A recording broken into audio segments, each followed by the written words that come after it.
Teman-teman, perkenalkan nama saya Maria Tulin Ribeiro, saya dari kelas 2021E, NPM 21103246,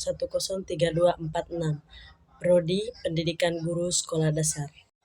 Baik teman-teman, pada kesempatan kali ini saya akan membahas tentang peristiwa atau kasus berkaitan dengan pelanggaran HAM yang terjadi di Sekolah Dasar Negeri Waimamba, Kecamatan Elar, Kabupaten Manggarai Timur, Nusa Tenggara Timur pada Senin 13 Mei 2019, yaitu seorang kepala sekolah pukuli murid dengan kayu hanya karena tidak ikut misa.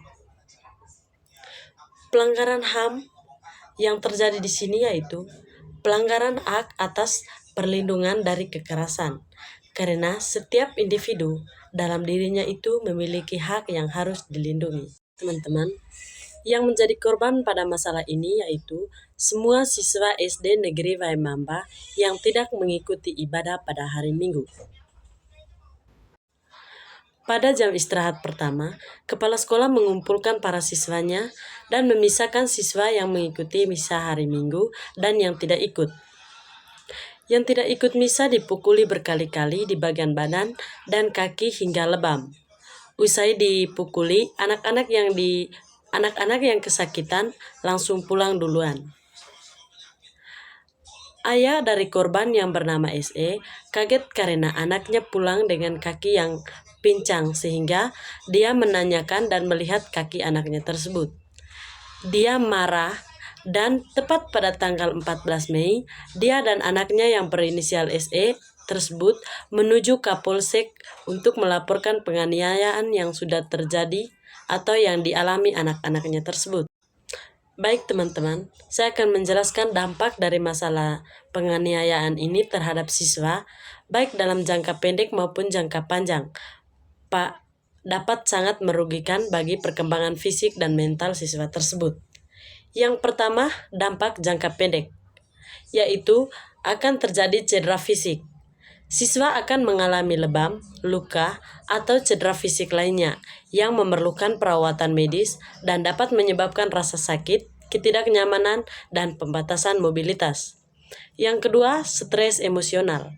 Siswa dapat merasa ketakutan, cemas, atau tertekan akibat kekerasan fisik yang diterima. Hal ini dapat mempengaruhi keadaan psikologisnya secara langsung. Yang ketiga, rasa takut dan trauma. Siswa yang mengalami penganiayaan bisa merasa terancam atau takut terhadap guru dan bahkan mungkin menjadi enggan untuk pergi ke sekolah. Yang keempat, gangguan dalam proses belajar. Stres atau trauma yang dialami dapat mengganggu konsentrasi siswa di sekolah dan mengurangi kemampuan untuk belajar dan efektif. Dampak jangka panjang. Yang pertama, penurunan kepercayaan diri. Siswa yang dihadapkan pada kekerasan fisik oleh guru dapat kehilangan rasa percaya diri dan merasa rendah diri. Ini bisa mempengaruhi perkembangan emosional dan sosial mereka. Yang kedua, kendala sosial dan hubungan interpersonal. Trauma akibat penganiayaan bisa menghambat kemampuan siswa untuk membentuk hubungan sosial yang sehat. Mereka mungkin menjadi lebih tertutup, sulit mempercayai orang lain, dan menghindar interaksi sosial. Yang ketiga, masalah akademis yang berkelanjutan. Stres atau trauma dapat mempengaruhi kemampuan siswa untuk berkonsentrasi dalam jangka panjang, yang bisa mengarah pada penurunan prestasi akademis dan penghindaran terhadap pendidikan secara umum. Lalu, normalisasi kekerasan. Siswa yang mengalami penganiayaan oleh otoritas mungkin menganggap kekerasan sebagai cara yang sah untuk menyelesaikan konflik atau menegakkan disiplin yang dapat membentuk pola perilaku negatif di masa depan. Penting untuk dicatat bahwa penganiayaan oleh seorang guru adalah pelanggaran berat yang tidak dapat diterima dalam lingkungan pendidikan. Penanganan yang cepat dan tepat sangat diperlukan untuk melindungi siswa dan memastikan bahwa kejadian seperti ini tidak berdampak lebih lanjut pada kesehatan fisik dan mental mereka. Masalah penganiayaan yang dilakukan oleh seorang guru terhadap siswa hingga menyebabkan cedera fisik seperti lebam memiliki implikasi serius dalam aspek hukum dan hak asasi manusia. Kedua aspek ini dapat dianalisis dengan merujuk pada instrumen hukum internasional dan nasional yang mengatur perlindungan terhadap hak-hak anak dan larangan kekerasan. Baik teman-teman, yang berikut saya akan menjelaskan tentang aspek hukum terhadap masalah tersebut. Yang pertama, pelanggaran terhadap hukum pidana, yaitu penganiayaan fisik. Penganiayaan fisik terhadap siswa merupakan pelanggaran terhadap hukum pidana di banyak negara. Di Indonesia, penganiayaan termasuk dalam tindak pidana kekerasan yang diatur dalam Kitab Undang-Undang Hukum Pidana atau KUHP, khususnya pasal 351 tentang penganiayaan. Jika penganiayaan menyebabkan luka berat, maka pelaku bisa dikenakan hukum yang lebih berat. Tindak kekerasan dalam lingkungan pendidikan, secara khusus jika penganiayaan terjadi dalam konteks pendidikan, hal ini melanggar norma yang mengatur hak-hak anak dalam pendidikan yang harus berjalan tanpa kekerasan. Yang kedua, tanggung jawab guru. Seorang guru memiliki kewajiban untuk mendidik dan melindungi siswa. Kekerasan yang dilakukan oleh guru merupakan pelanggaran terhadap kewajiban tersebut dan dapat dikenakan sanksi administratif oleh lembaga pendidikan selain sanksi hukum. Guru juga dapat dikenakan sanksi sesuai dengan peraturan pemerintah atau undang-undang terkait profesi pendidik dan tenaga kependidikan yang melarang kekerasan dalam proses pendidikan. Yang kedua, aspek hak asasi manusia. Hak anak untuk dilindungi dari kekerasan. Dalam Konvensi PBB tentang hak anak yang diadopsi oleh banyak negara, termasuk Indonesia, anak-anak dijamin haknya untuk dilindungi dari segala bentuk kekerasan dan penyalahgunaan dalam pasal 19 CRC. Ini mencakup kekerasan fisik atau psikologis yang dilakukan oleh siapapun termasuk guru. Konvensi ini menegaskan bahwa negara wajib melindungi anak-anak dari segala bentuk kekerasan dalam semua lingkungan termasuk sekolah. Yang kedua, hak untuk mendapatkan pendidikan yang aman. Deklarasi Universal Hak Asasi Manusia atau DUHAM, pasal 26, mengatur bahwa setiap orang berhak untuk mendapatkan pendidikan. Pendidikan harus berlangsung dalam suasana yang aman, tidak ada kekerasan, dan menghormati martabat manusia. Kekerasan di lingkungan pendidikan melanggar prinsip ini. Yang ketiga, hak untuk mendapatkan perlindungan dari negara.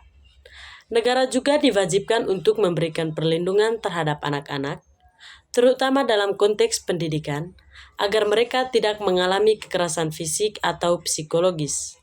Undang-Undang Nomor 35 Tahun 2014 tentang perubahan atas Undang-Undang Nomor 23 Tahun 2002 tentang perlindungan anak mengatur lebih lanjut tentang kewajiban negara dan masyarakat untuk mencegah dan menangani kasus kekerasan terhadap anak. Yang ketiga, instrumen HAM internasional dan nasional. Yang pertama, instrumen internasional. Konvensi PBB tentang hak anak menjadi landasan penting dalam melindungi hak anak, termasuk perlindungan dari kekerasan dalam pendidikan. Deklarasi Universal Hak Asasi Manusia atau DUHAM menjamin hak atas pendidikan yang bebas dari diskriminasi dan kekerasan. Yang kedua, instrumen nasional. Undang-Undang Republik Indonesia Nomor 23 Tahun 2002 tentang perlindungan anak yang kemudian diubah dengan Undang-Undang Nomor 35 Tahun 2014 secara eksplisit melarang kekerasan terhadap anak dan memastikan bahwa anak berhak untuk mendapatkan perlindungan di semua lingkungan termasuk di sekolah. Masalah penganiayaan yang dilakukan oleh seorang guru terhadap siswa adalah masalah serius yang memerlukan solusi holistik dan segera. Tindakan kekerasan dalam dunia pendidikan tidak hanya merugikan fisik atau mental siswa, tetapi juga merusak integritas sistem pendidikan itu sendiri. Untuk mengatasi masalah ini, dibutuhkan pendekatan yang melibatkan berbagai pihak, mulai dari kebijakan hukum hingga perubahan budaya dalam lingkungan pendidikan. Berikut adalah analisis dan pendapat saya mengenai solusi masalah ini. Solusi atas masalah penganiayaan oleh guru terhadap siswa memerlukan pendekatan yang holistik, termasuk penegakan hukum yang tegas, perlindungan dan pemulihan bagi korban, kebijakan yang jelas dan tegas terhadap kekerasan, serta perubahan budaya pendidikan yang lebih humanis. Semua pihak, baik itu pemerintah, lembaga pendidikan, guru, orang tua, maupun masyarakat, perlu bekerja sama untuk menciptakan lingkungan pendidikan yang aman, sehat, dan mendukung perkembangan siswa tanpa kekerasan. Agar peristiwa penganiayaan yang melibatkan guru terhadap siswa tidak terulang di masa depan, beberapa langkah pencegahan dan perbaikan sistemik perlu dilakukan secara terintegrasi. Berikut adalah beberapa usulan untuk mencegah terjadinya kekerasan di dunia pendidikan. Untuk mencegah terjadinya penganiayaan oleh guru terhadap siswa di masa depan, dibutuhkan pendekatan yang bersifat preventif, rehabilitatif, dan sistemik. Langkah-langkah seperti pelatihan berkelanjutan untuk guru, penguatan kebijakan anti kekerasan di sekolah, serta pemberdayaan orang tua dan masyarakat akan menciptakan lingkungan pendidikan yang lebih aman dan suportif bagi siswa. Melalui kerjasama antar pemerintah, lembaga pendidikan, orang tua, dan masyarakat, kita dapat membangun sistem pendidikan yang bebas dari kekerasan dan mendukung perkembangan anak secara holistik. Baik teman-teman, itu saja pembahasan berkaitan dengan kasus atau peristiwa pelanggaran HAM yang terjadi di masyarakat yang saya temui. Sekian dan terima kasih.